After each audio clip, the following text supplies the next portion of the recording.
Hi everyone, in today's class I'm explaining about elimination reactions. Elimination is a type of chemical reaction in which a pair of atoms or group of atoms are removed from a molecule.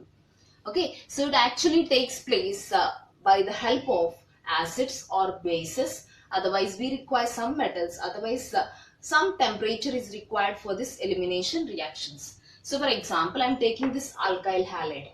Okay, alkyl halide, I'm heating this in the presence of sodium hydroxide and ethanol.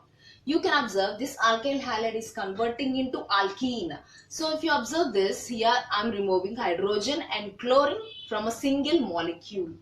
Okay, here I'm removing, so we call it as an elimination process. And we can also observe one important thing, that here saturated compounds are converting into unsaturated compounds through the elimination process. And we can say that these elimination reactions are important methods for the preparation of alkenes. So elimination is also preparation method for the alkenes. Let us see the types of elimination reactions. So elimination reactions are classified into three main types based on the mechanism. So each elimination reaction follows different type of mechanism here. So first reaction is E1 reaction, that is a unimolecular elimination reaction. So E1 indicates unimolecular. Okay, so next E2 reaction. E2, it is a bimolecular process, bimolecular elimination reaction. Okay, so next E1CB reaction, it is a unimolecular conjugate base. CB indicates a conjugate base elimination reaction. Okay, unimolecular conjugate base elimination reaction. So let us see in detail about each reaction now. Now let us see about E1 reaction. E1 reaction is nothing but unimolecular elimination reactions. So in this reaction, the rate of reaction depends upon the concentration of only one substrate. So for example, I am taking the alkyl halide. So this alkyl halide undergoing dehydrohalogenation. So to this we are adding either a base, we are adding base. In some elimination reactions we will add acids, catalyst. Okay, so here we are adding base. The rate of reaction does not depends on this base. The rate of reaction depends only on this substrate, that is on only alkyl halide here.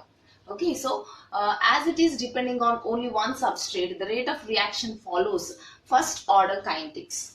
Okay, so now let us see the reaction. So firstly I am taking a tertiary butyl bromide. So to this I am adding alcoholic potassium hydroxide. So we are getting a 2-methyl propene along with this potassium bromide and ethanol are the byproducts. So let us see the mechanism of the reaction. So firstly alcoholic KOH. That means we are dissolving the KOH, potassium hydroxide, in alcohol. So I am taking ethanol. Ethanol, I am adding the potassium hydroxide. When both are reacting, it is forming potassium ethoxide along with this water is forming as byproduct. So this potassium ethoxide is can dissociates into ethoxide and potassium ion. So whenever we are adding the potassium ion here, Br is acting as a leaving group. It is coming out. So Br is electronegative. It attracts electrons towards itself. So it comes out as a Br minus. This Br minus and this K plus coming out as a KBr, potassium bromide. So now there is a positive charge on this carbon.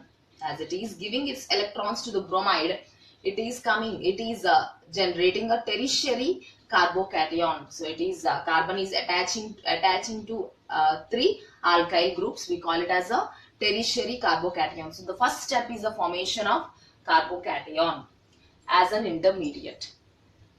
Let's see the second step of the mechanism. Here I am taking the tertiary carbocation. To the tertiary carbocation I am adding ethoxide. So tertiary carbocation I am writing like this. This carbon is surrounded by 3 alkyl groups. This is the third alkyl group. I am writing like this, third methyl group. Okay.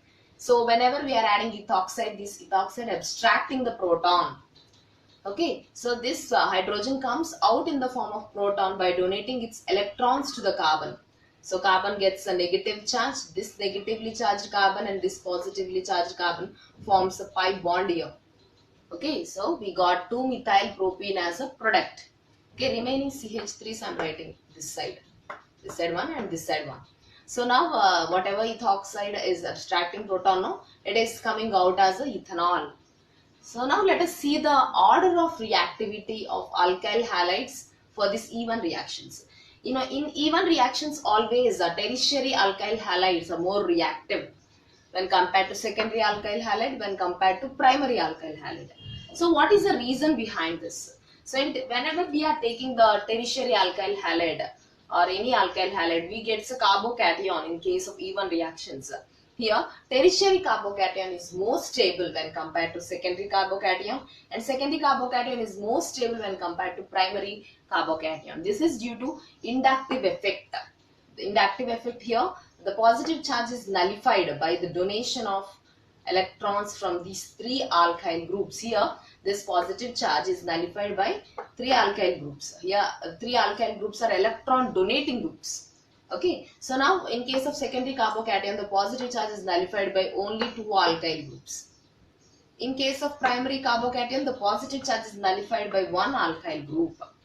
So, due to this reason, the inductive effect of alkyl groups, the positive charge is nullified more easily in case of tertiary carbocation. So, the tertiary carbocation is more stable, hence tertiary alkyl halides are more reactive towards the reactions, E1 reactions. Okay, so this is completely about E1 reaction and its mechanism.